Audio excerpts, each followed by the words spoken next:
This is Shylo Bijold, and you are listening to Grit and Grace.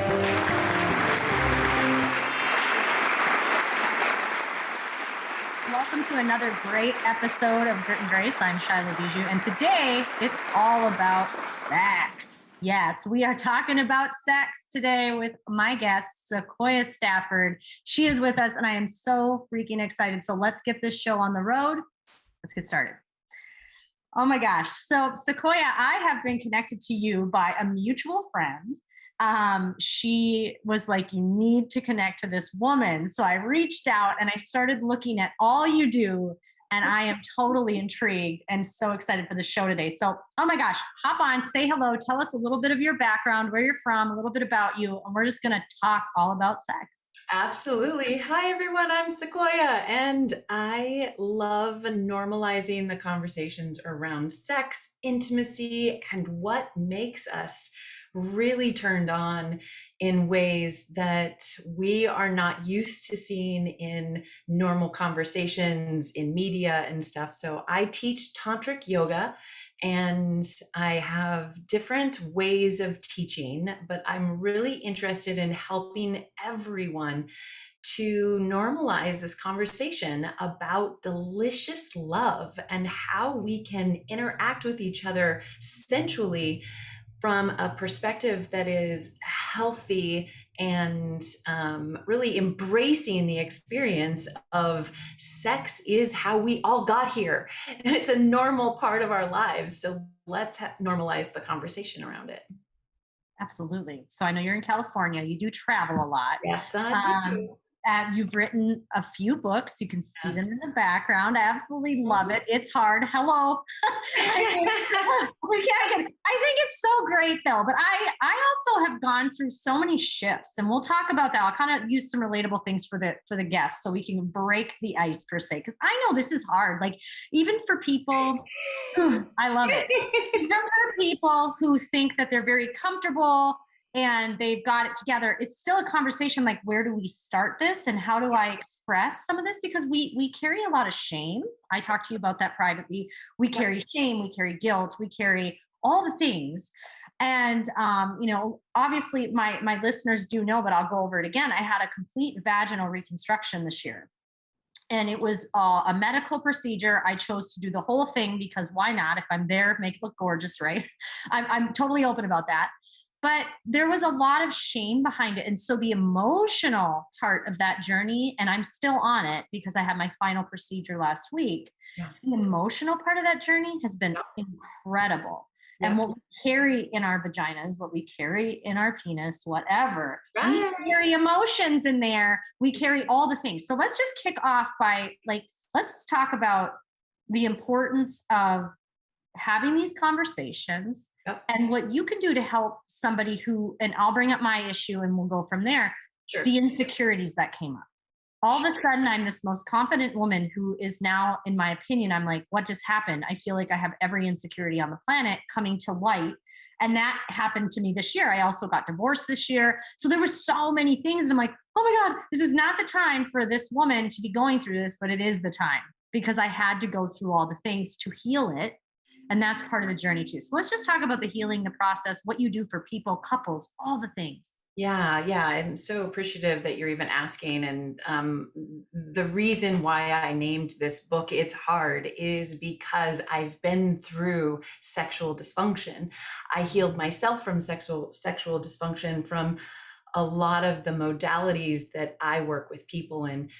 It's horrifying. It gave me urges to leave this life early. I was so dysfunctional from my own experiences. I talk about it in this first book, about sexual dysfunction doesn't just come from our physical body not working. It also comes from trauma, emotional, psychological, relationship trauma, life trauma, feeling like we don't work the way the media says we're supposed to work, or pornography says, or even just a sex scene in a movie that's our favorite movie.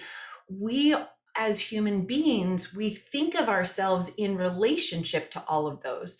And so when our physical, sexual body parts don't look like or function like the way it's depicted with the smoke and mirrors, we feel like there's something wrong with us. And then we beat ourselves up. And the shame that you were just talking about, Shylo, there's so much shame around reproduction and sexuality that it goes into the shadows. Nobody feels like they can talk about it. And you can't even talk about it to your own partner.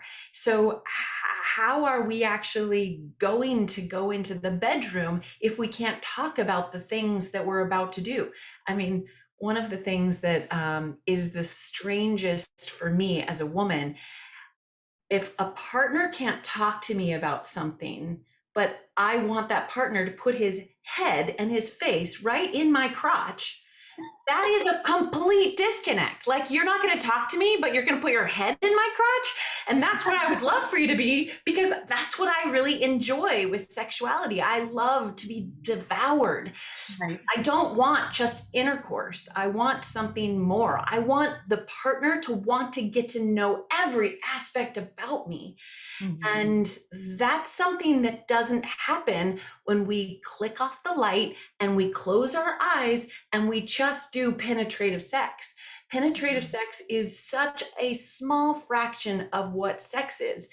And when it stops working, dysfunction, then we go into these, how do I get my needs met in the closet, basically, instead of out in the open with our partner, which creates more problems, because if you have that as a wedge between you and your partner, then the wedge just keeps getting wider and wider because we keep stuffing stuff in there.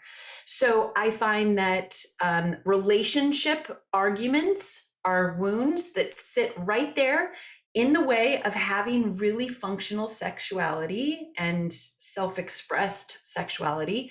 I find that miscommunications are also in that wedge. Fertility problems are in that wedge. I lost 4 babies. It was so traumatic for me. I did not want to have sex, even though I'm very sexual as a person, because every part of the sex act felt like my entire insides were being ripped out, not because of sensations, but emotionally. I lost 4 babies. They died inside my body. Like, that is the epitome of a female's sexual function not working from the perspective of our society. So I really had to go through years and years of healing myself from these things that were traumatic. I felt shame around it. And I needed to know that I was going to be secure in my abilities when I went into new relationships. So I hope that I answered some of your questions about it. There's so much more to say about it, really. But the reality is that everything that gets into that wedge between you and your partner being literally so close that you can have each other's faces in each other's genitalia, that's the stuff that is hard about getting intimate with another person.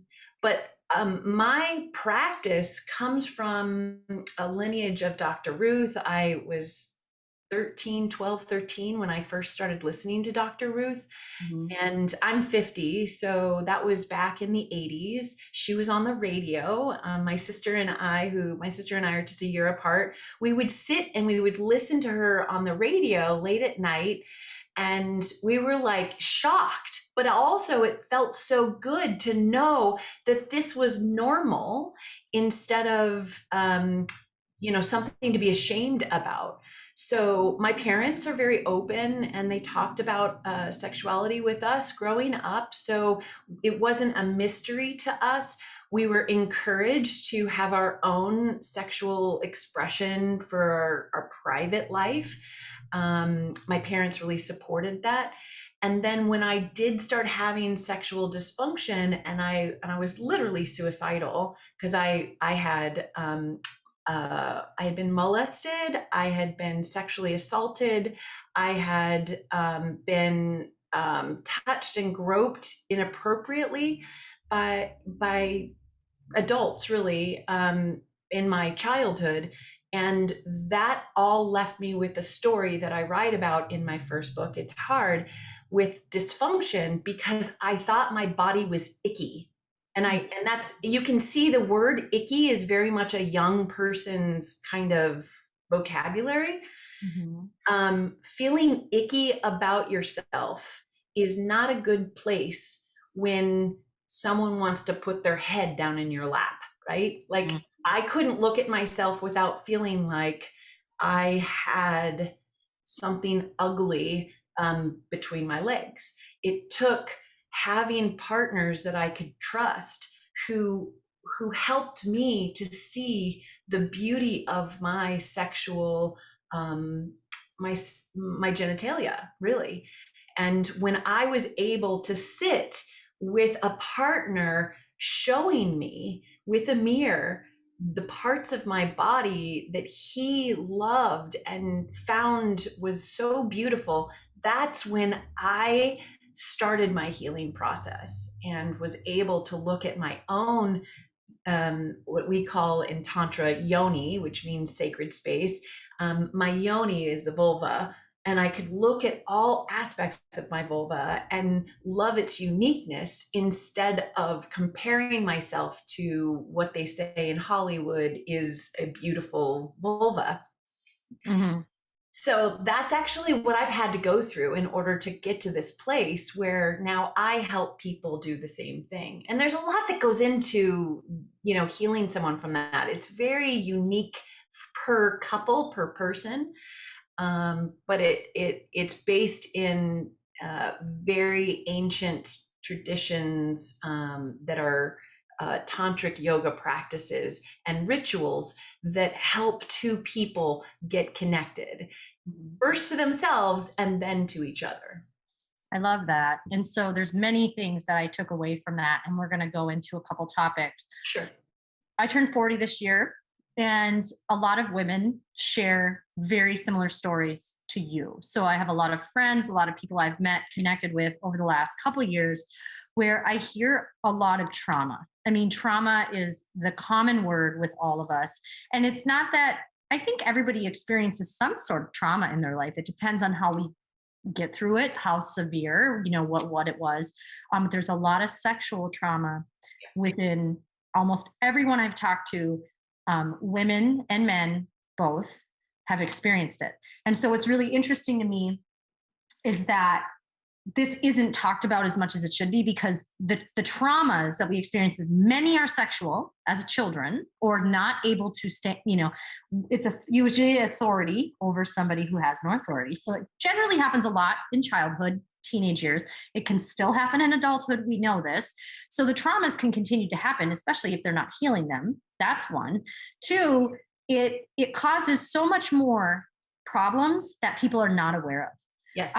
Carrying that trauma, like for me, I carried a lot of trauma. It wasn't as sexual severity, but I carried shame of a parent for years. It wasn't even my own shame. And, if you say it out loud, you're like, that sounds crazy. Like, that's crazy that I even think. But every time I had sex, you know how dirty I felt? Yep. It was like something was in my head. So every time I had an orgasm, it was like I never could feel fully enjoying. Yeah. Like, I would have an orgasm, be like, I felt so good. Oh my God.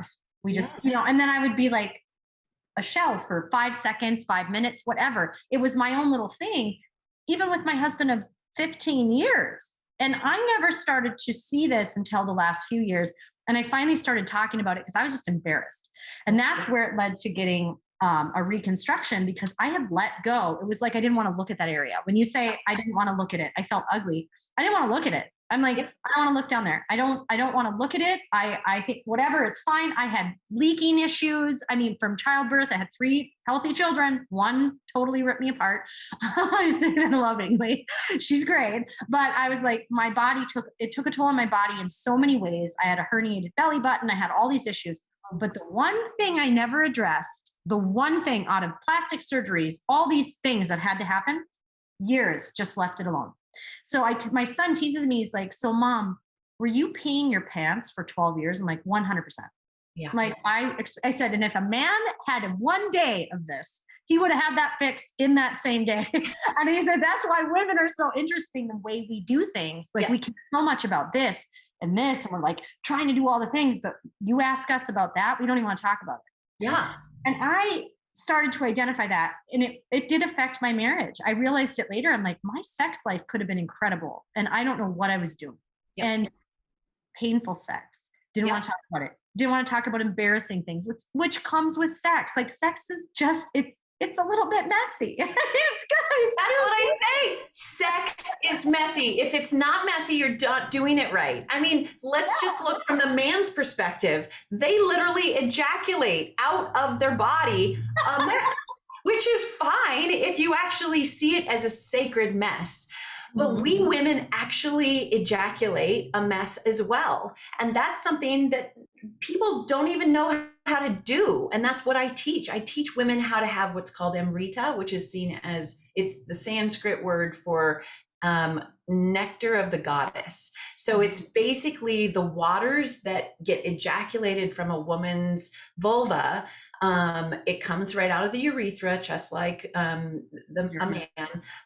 But it's called amrita. It's seen as sacred. But if you aren't prepared for a messy sex life, we're not even talking some of the other cool things that you can have, amazing orgasms, not going through the traditional intercourse way.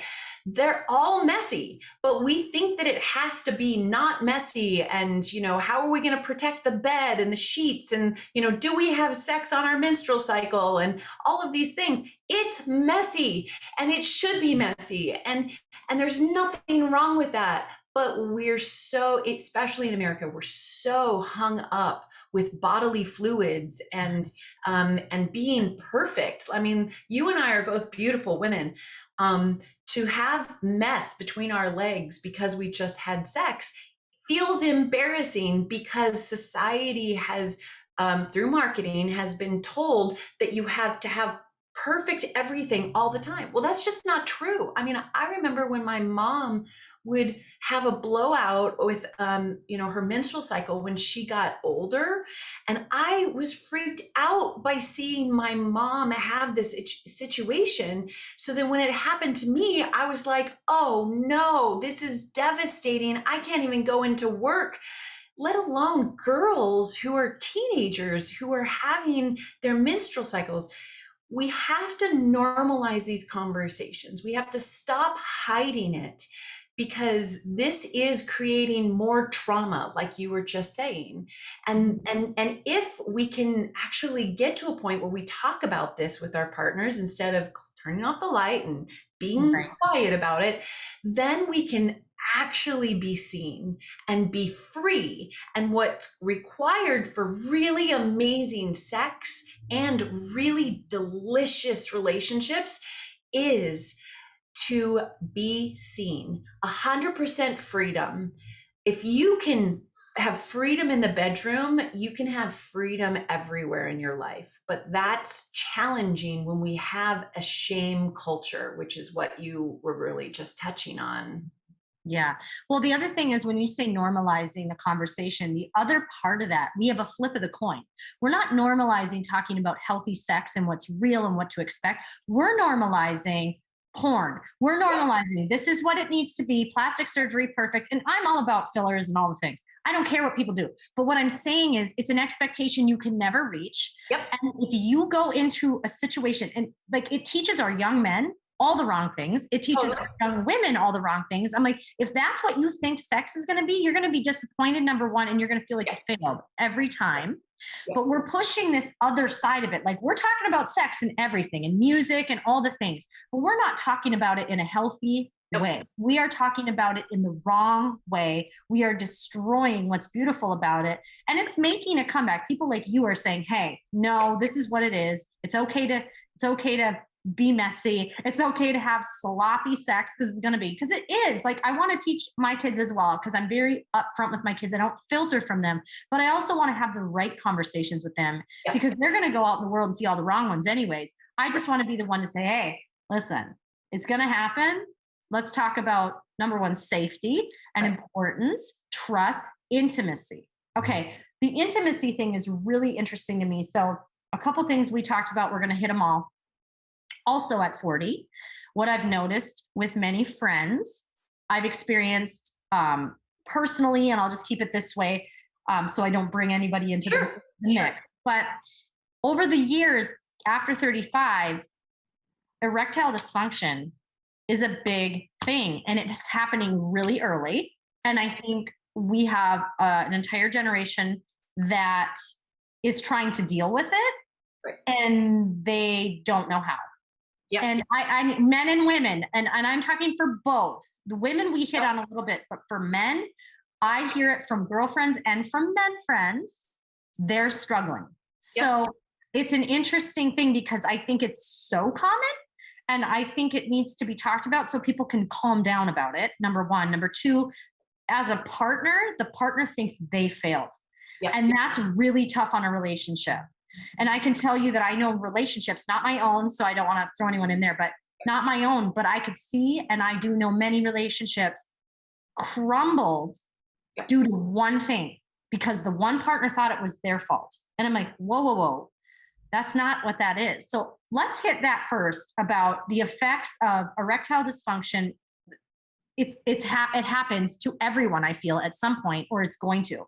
And let's talk about it so people don't feel bad about it. Men who are listening, listen, it's okay. And guess what? It happens.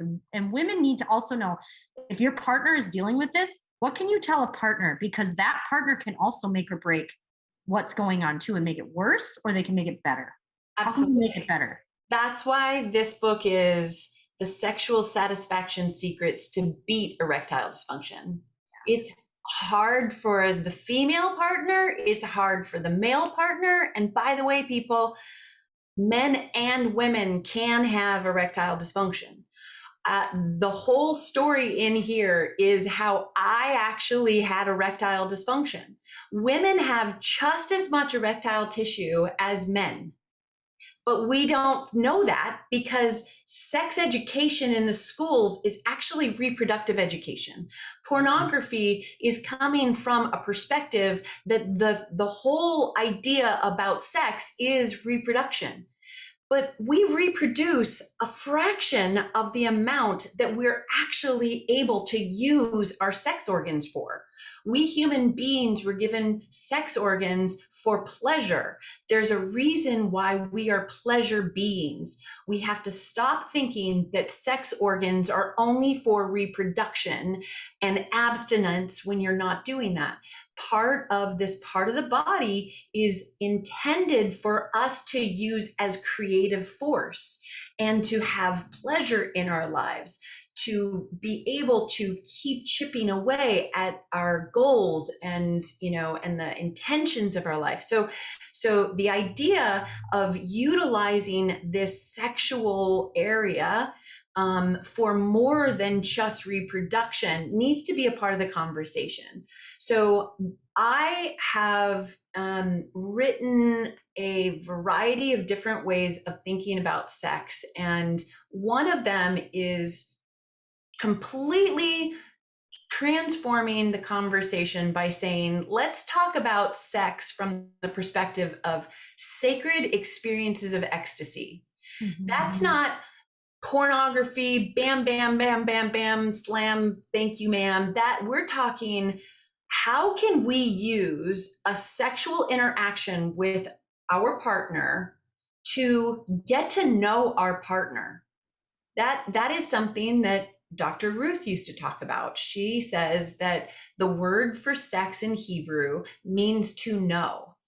And so I've taken it on as my mission to teach people that what intimacy is into me you see. So when I say, I take all of my clothes off and I say, I want you to get to know me, I'm going to literally open myself, my entire body, naked in front of you. I want to give you knowing me as a gift. That to me is sacred. That to me is going to then, whatever happens with my body, maybe it will get engorged, maybe it won't get engorged, maybe I'll have an orgasm, maybe I won't. You too, as my guy partner, like you might not be engorged. It's okay. You can still feel pleasure without engorgement. But we need to stop thinking of sex as an act to penetrate and create another human being, and think about it from pleasure perspectives. Now, pleasure has different levels and different intensities. And if we can actually enjoy the intensities at other levels and not make it mean, if it's the intensity is really low, that there's something wrong with us, then we can actually explore, well, what's possible at this level of sexual pleasure? But to your question, the conversation about erectile dysfunction is one where everyone feels ashamed about it. I felt suicidal about it. I thought my body didn't work. I thought I don't know what to do because my body doesn't work.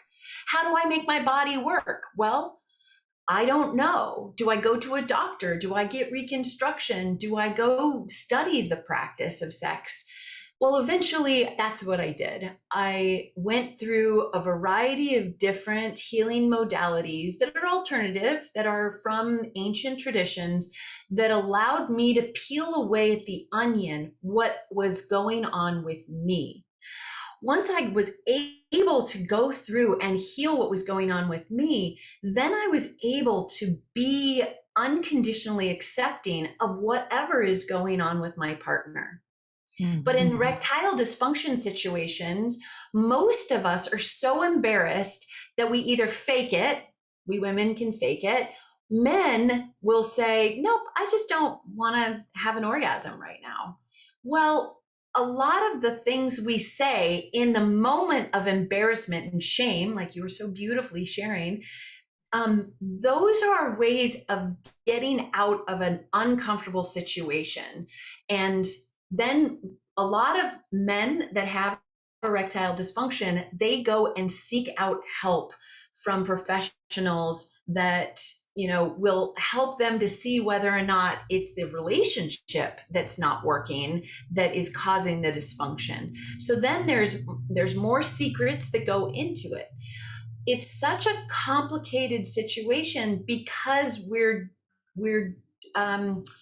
doing it in privacy. We're not opening up to our partners. So a lot of the process in It's Hard that I go through is how to have hard conversations with your partner.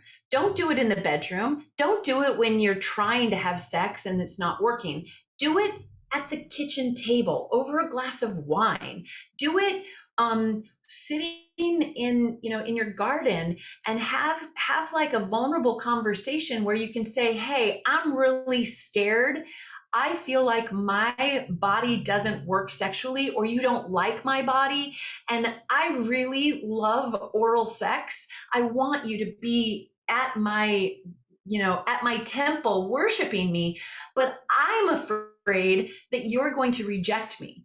It's not easy to have those conversations while you're trying to have sex. So don't do it. I always recommend have these conversations before you are wanting to have sex and when you're not altered by sexual chemicals. A lot of people don't realize that when we get turned on and we're in a aroused state, we're flooding with a whole bunch of hormones and chemicals. It's not a good time because your brain is altered like you're on a drug. So that's not a good time to actually have these conversations. The good time to have them is before or after, when you've had time to really integrate what happened. There's also things that I recommend couples do to get more intimate with each other. And I don't mean intimacy as sex. I mean, into me you see. And if there's a rejection for doing this with a partner, then you shouldn't let them in your body. Why would you want to have someone who refuses to talk to you literally sticking parts of their body inside you? That is a sacred space.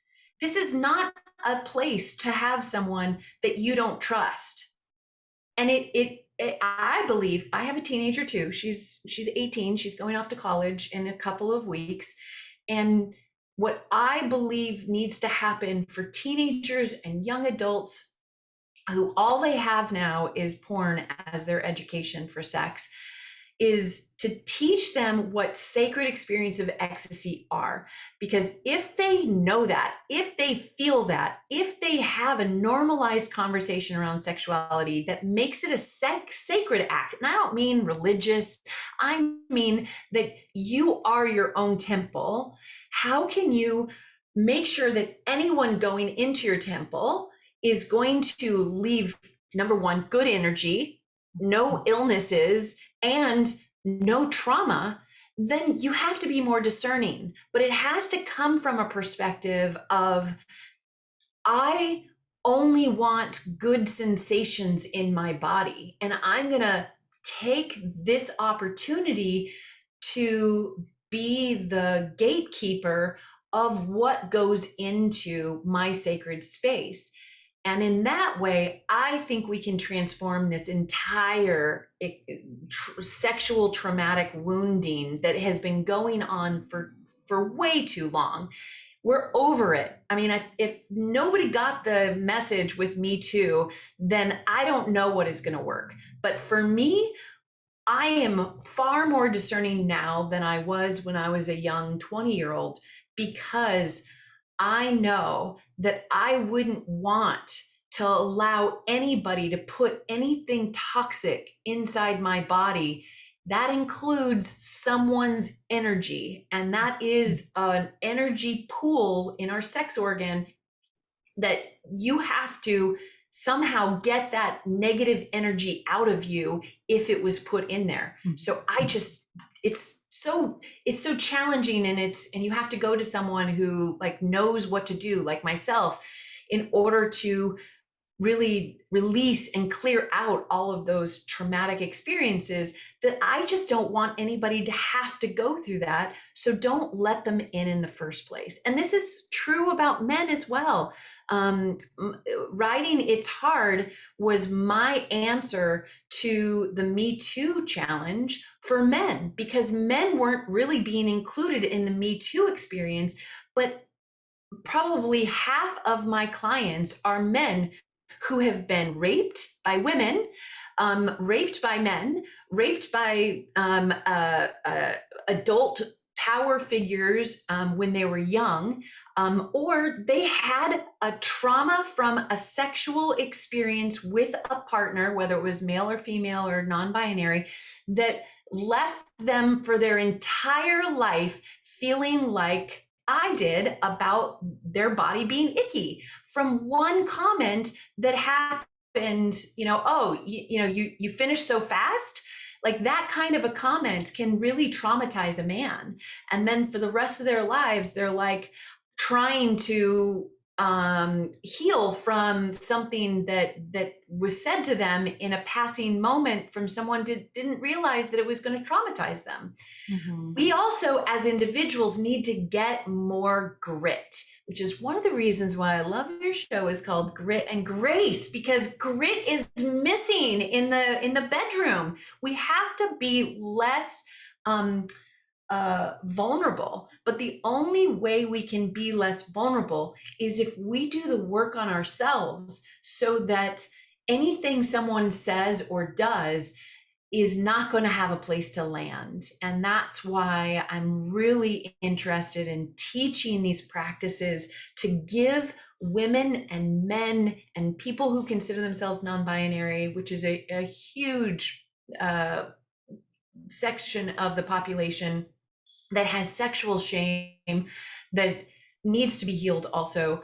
We need to give everyone experiences of grit in this area and fortify everyone so that we no longer pass sexual trauma on to our children and the next generations. Absolutely. Well, generational trauma is huge too. And it's all Totally. starting to come out. Everything's kind of coming into this full circle. You know, everybody's like, the world is great. The world might be ending, but in my opinion, the world is ending because we're getting reborn. People are waking up. We have healers everywhere. We have people opening their third eye. That we have people who are finally talking about stuff like this. That this is how we heal it. This is how you fix everything. And it's through communication and conversation and getting intimate, getting vulnerable, when to, when not to, how to do it properly, and just learning the right way. And so all the things you just said, I'm totally in alignment. I think it's incredible. I love the fact that you brought up the men. Men, it should say men too, because men have severe trauma as well. It's not just women. And I'm not taking away from the women. Of course not. I'm obviously a woman, but the amount of men that I know who have had trauma is high. And they just don't talk about it. Okay. So they don't feel comfortable in our society to even say, well, I had that. And the really good men who are doing the work and have done the work, they'll say, I've had some trauma. And it's really interesting. They hold back from being open about it, but they will share it. And what I really think needs to be normalized is we have to get off of this. I'm a woman and I can do every single thing on the planet. And guys, I'm a man and I can do everything single. No, there's a reason there's a man and a woman. Yes. And we're not going to go into transgender and things like that, because I understand that's a different deal. I'm saying in general, I'm speaking in generals. There's a reason we have balance, a masculine, a feminine. There's a good, evil, positive, negative. There's always one or the other. Hello. So it's just like we're getting to this time in the world where people are starting to see it. Like we have to go through the crud and the grit. We have to get gritty. We have to go through this, do the work. Yes, society might crumble, but it's going to come back reborn. And that's how I feel. And I think the sexual part of it, because it's being pushed in so many areas. I mean, everywhere you go, you have to introduce yourself as what your sex preference is. No, you don't. Who told you that? I don't walk up to someone and say, I prefer to have sex with men. What is your name? No, I don't. I don't say, Shylo, I prefer to have sex with men. How are you today? But it's being taught to our kids that the first thing you should do and know about yourself is who you want to have sex with. Well, wait a minute. What about letting them, being a child, letting them have experiences and letting them develop into what they prefer? And we're not giving our children the chance to do that, which is also trauma. So we're creating this additional trauma, which nobody needed in that world too. So I'm really passionate about, yes, we need to have healthy conversations about sex. We need to normalize it all. We need to talk about men too. We need to be equal planes on that part, because men can get trauma just as much as women. We need to give the men their space as well, but we need both of us have the right to the equal spaces. So that's just my 2 cents on that. I want to say something about that. Go ahead. Hurt people hurt people. Yeah, they do. And the reason I wrote this for men dealing with Me Too situations and erectile dysfunction, and not for women, is because nobody was doing that at the time. And I wrote this right after Me Too. So I was working on healing women by healing the people who had hurt women, the men who have been abused, the men who are being, put in, and I'm not saying that people should not have consequences for their actions. They absolutely need consequences for their actions, but we need to remediate people. We cannot say that this person is no longer a part of the society because they hurt someone. We have to say, okay, this is unacceptable. Let's remediate someone who is hurt themselves, which is why they had the idea to do it. The people who molested me, the people who hurt me as a little girl, who touched me inappropriately, the boss who assaulted me and trapped me in his office in my job as a college student, they need to know that that is not acceptable, and learn how to heal whatever it was inside them that made them make that choice that is not acceptable.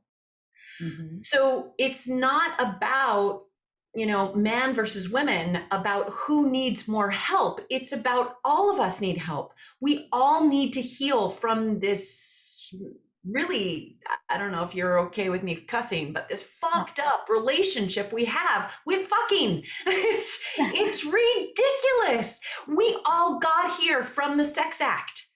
It is not disgusting.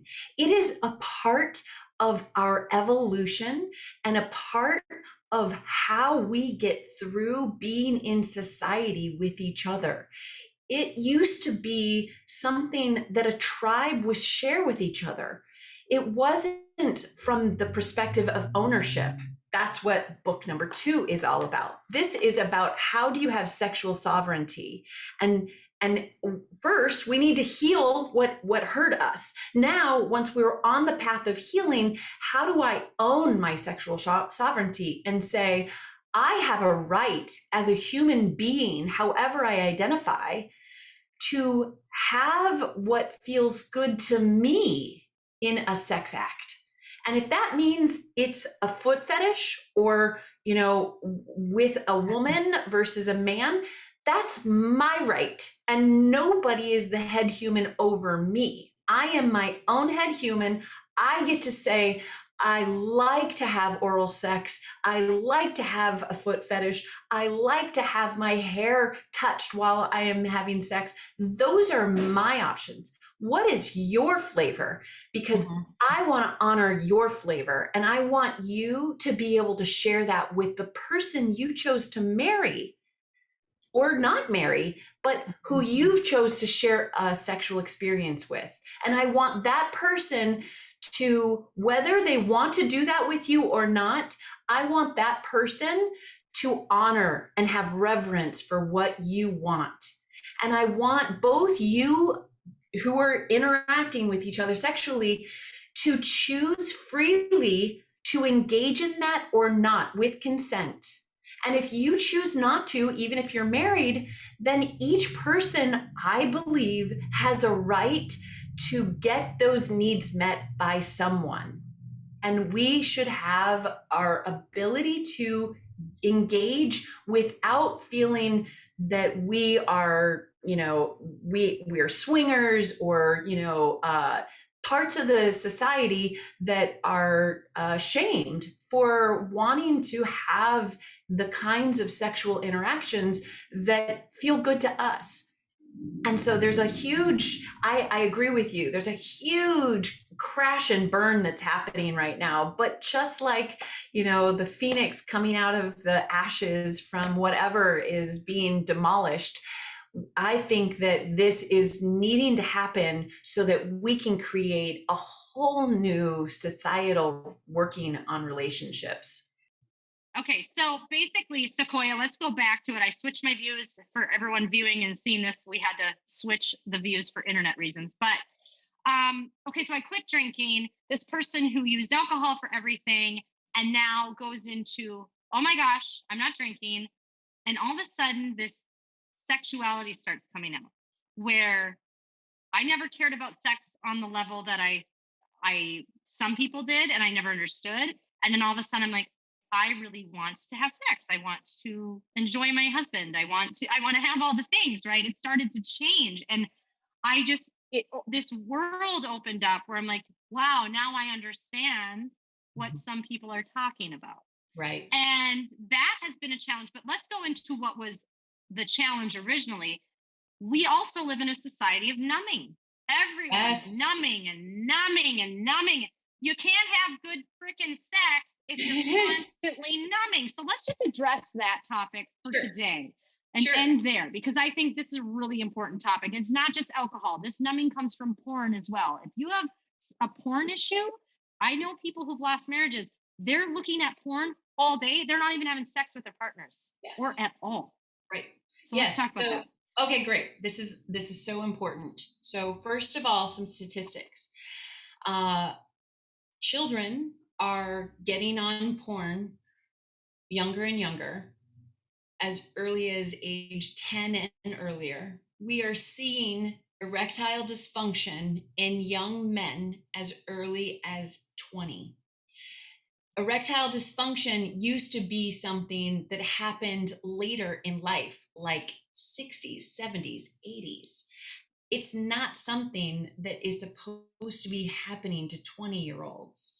And in that situation, it's not that the vascular system has broken down. Like in diabetes, diabetics have problems with their extremities because their circulation goes away. They basically lose the circulation in their extremities. And one of the first signs of diabetes and also heart disease is erectile dysfunction. So anyone who's listening to this, if you have someone in your life that has erectile dysfunction, please make sure you get checked out, because it's the earliest sign for diabetes and also heart disease, and other things as well, stroke, everything. So circulation issues are real issues, and that is physiological. But in a 20-year-old, that's because pornography and these numbing things like alcohol, like you were saying, cannabis, other forms of numbing agents, which also includes porn and masturbation. When you burn out the nerves in your nervous system, they can't experience pleasure. And so many of us are medicating ourselves with alcohol, pornography, and other self-medicating substances, pushing pills and stuff like that. We are a numbed out society, and especially after the pandemic. I mean, all of us are experiencing a trauma of social interaction. We have had an atrophy of social IQ. Now, if you're numbing yourself, that means you're cutting off all the sensations that what we do in a sexual activity is wake those sensations up. But if you're numbed out on alcohol, then you're going to have pornography, sex, pound, pound, pound, pound, pound, pound, pound, to feel anything. In Tantra, we teach the body how to feel. Even, I'm looking for one of my feathers. I usually have feathers right on my desk, and I don't. So even if you have a feather that is running on your body, how could you have an orgasm from a feather? That is very subtle sensations. But if you have used a vibrator, an electronic vibrator on your clitoris, you have most likely burnt out the nerves. There's 8,000 nerves in your clitoris. If you've used a vibrator that pound, pound, pound, pound, pound, pound, pound, that is going to mean that you need more of that pounding in order to have a release of orgasmic sensation called an orgasm, right? So the numbing happens in a lot of ways. And my work is to help people break the habit of numbing sexual activities, including alcohol, including drugs, including pornography, including the fetishes and dysfunctional sexual activities that you don't want to do anymore, that are perpetuating it. It's just like an addiction. An addiction is basically someone filling a God-sized hole in their spirit, in their body, with something to make them feel good. Operative on make, like force themselves to feel good, because there's underlying things that are really sitting there that are traumatic and needing to be healed. Instead of healing those, we just medicate ourselves. And masturbation is one of those aspects, and pornography is one. And what happens is, once your nervous system gets addicted to a certain sensation, right? Say having alcohol before sex, then you can't have sex without it. right? The reason why erectile dysfunction is happening in these 20-year-old boys is because they've been addicted to porn since they were 10, and then having sex with a real woman doesn't turn them on. As a matter of fact, there's a TV show, I don't remember the name of it, I don't want to call it out, but it's a TV personality who can't have an orgasm without it being a fake one of those blow up dolls that he's having sex with, because he has to have sex to the extremes that they have in pornography. And with pornography, what happens is it's like an entrance drug to more and more extreme versions of sexual exploration. And as I said earlier, I believe that sexual exploration is really important for your sovereignty, but they're not doing it because they're really interested in those things. They're doing it because normal sex doesn't get them off. So the way to heal that is to actually work with someone like myself, learn some of these practices to rehabilitate your nervous system. That's why my work is not just this esoteric, thing called Tantric Yoga that nobody really understands. It's not that. My work is actually neuroscience, the neuroscience of sexuality. The sex hacking that I can do is I can find out where somebody has had a wound or a trauma or something happened that put a problem in their sexual operating system, which is what I call it. I call it the SOS, the sexual operating system. And if we can find that and we can heal that, remove that from the operating system, like a software engineer would remove a bug from the operating system of your computer. If we can remove that and put in its place a new experience of sexual operation, like sacred experiences of ecstasy, then we can start transforming how our bodies interact with our partner. But if we go in wounded and our partner goes in wounded, then what's possible is more wounding of each other instead of being each other's healer, being each other's safe space, being the hero or heroine for our partner. And that's what I really see is the intention behind the sex act. It's not just to get off. If you want to just get off, there's many ways to do that, and go do that. But if you want to actually have an experience with a partner that heals you and heals them, then a sacred experience of ecstasy where you can have a reverence for your partner's body and they can have a reverence for you and watch you, witness you having the most orgasmic experience of your life, where you both can celebrate and toast each other instead of being left rolling over and crying. Like I used to cry after I had an orgasm and thought that it was weird that I would cry. That is so normal for women to cry after having sex, but most people feel ashamed about it. It's a release of emotions. It's a release of energy that we purposefully were building up. So I absolutely agree with you. The numbing is an epidemic that nobody's wanting to talk about. The solution is not to medicate, not to pop another pill, not to drink another glass of wine. The solution is what nobody wants to hear, and that is to take time to just sit and be still. And that's what everybody's afraid of. Nobody wants to sit and be still because they don't know what they're going to talk about. They don't know what they're going to do. And they're afraid of being in a place where they're going to actually be seen. But when in stillness, you can feel more.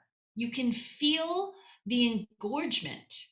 You can feel the moistness. You can see how the sexual body parts actually have a life of their own, and they're miraculous and beautiful and such a sacred part of the body.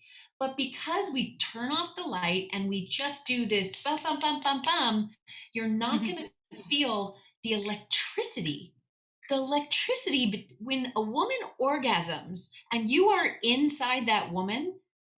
Most men have a hard time not ejaculating when a woman's yoni is going like this on their lingam. Look, my dog's like, ah. So most people don't even wait for that experience because women are being entered too early because they're not engorged, and men are just going for the pound, pound, pound. And we're bodies are meant to actually go on a journey where we open like flowers. That's where the whole analogy of the flower, as the yoni is enveloping, the woman's yoni is closed off until she engorges, and then she opens up and furls out. This is when to enter a woman. When a woman is flaccid, it's not pleasurable for her, and it's not really pleasurable for him, which is why there has to be such force for him to get a sensation. But when a woman's yoni is engorged and a man goes in, then the yoni is almost like massaging without her doing anything. And that is what's possible. But it comes from a place of stillness. But you as a person, you, the universal you, have to be comfortable being still. And this is something that we're all struggling with because we're in a society of social media, swipe to the right, swipe to the left, instant gratification with all of these messages and social media and everything. We have to take time to slow down and enjoy the moments of pause because they're more pleasurable than people realize. I love that. And we're going to close with that because I think it's exactly what everyone needs to hear right now. And everyone who's listening, who's going to catch this recording, who's watching and going, wow, I just got taken to church, sex, church. I hate to say it like that, but seriously, they're like, did she just seriously do that? Like with her hand? Yes, she did. Here's the thing. This is so true. This is so good. I love these conversations. I'm never shy about them. Like I love that my girlfriends are so open with me. I have a good group of girls that they'll say it. And it's like, this makes me feel better because I want to know that I'm not weird. I want to know that all these experiences are what so many are feeling. And then I want to share it with everybody on the show so we can help heal everybody faster. Like, hello, wouldn't you want to be healed faster? Wouldn't you want to have great freaking sex right now? Like, think about it. You can change your world today if you just take a little bit of what she said, what Sequoia said, and you can actually start having better sex right now and just realizing, hey, my partner is probably missing out on something. And hey, I might need to do different things here. I might have to take my time. I might have to talk to them today. Even if you had a conversation today, wouldn't it be great if you got closer because you finally just talked about the stuff that you don't want to talk about? Yeah. So, okay, as we wrap, thank you so much. You've done amazing things. You've written 2 books. We're going to get them for sure because I totally have to read these books. I just got connected to her in last week or 2, so I haven't had time. I'm going to get the books. We're going to shoot your links out, but is there, a specific place that's easy to reach you? If somebody wants to say, hey, I need your help. I need you right now. Please share really quick. And we will also share again. Very, very simple. It's actually under my name, freelovemodel.com. If you go to freelovemodel.com, you will get my 12 tips for helping your woman or helping yourself as a woman to want to have sex again, which is really epic. But also with that link, you'll get both of my books for free. And there's a link to schedule an appointment for me. For any of your listeners of this podcast, I would like to do a 30-minute complimentary session. So just get on my calendar because I only have a few sessions available. I've got about 10. So if you guys get on the first 10 totally free, I would be honored to normalize sex and help you get started seeing the sacred experiences of ecstasy in your life. It is your birthright. I want to help all of the people who are interested in having this experience in their life. And I really appreciate being here. Thanks for helping me share my work. I really appreciate it. I'm on a mission to take the pain and suffering out of sex and love. And I really want to change the marriage policy in this whole world about divorces. I really want to reduce divorce rates by 50% by 2040. So if you all are interested in helping me do that, please send me a message. I'm at freelovemodel.com. Thank you. Oh, we love it. We love it. And we appreciate you. So you can say grit and grace, or just let her know that you listen to this podcast. Yes. So she knows firsthand. That's so awesome that you did that. I love that. We love helping our listeners, our viewers.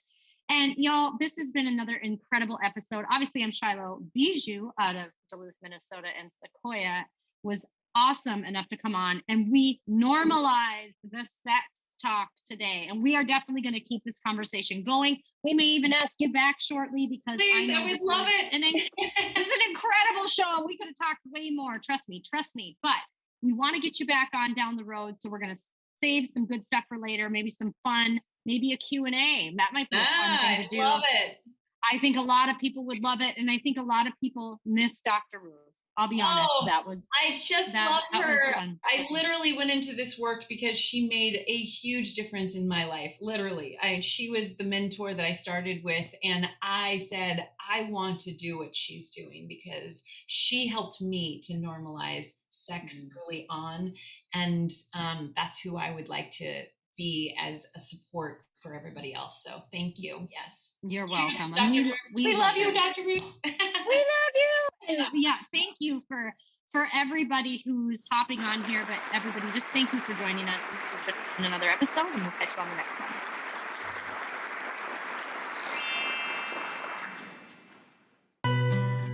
one. Now, glutathione is a big word, but it's the body's own master antioxidant. So it's a scavenger for free radicals, for bacteria, and what's relevant now, viruses. This is new to the marketplace. There's no other product on the market that has the ingredient NACET.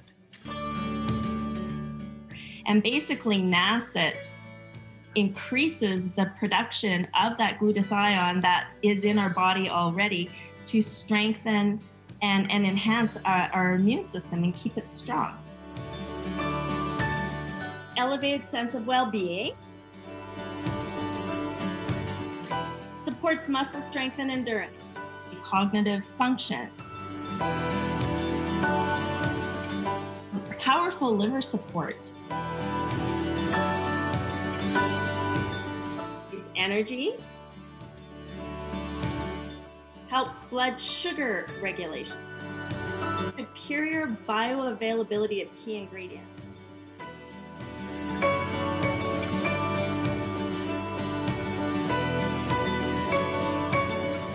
One of your best defenses against COVID is a strong immune system.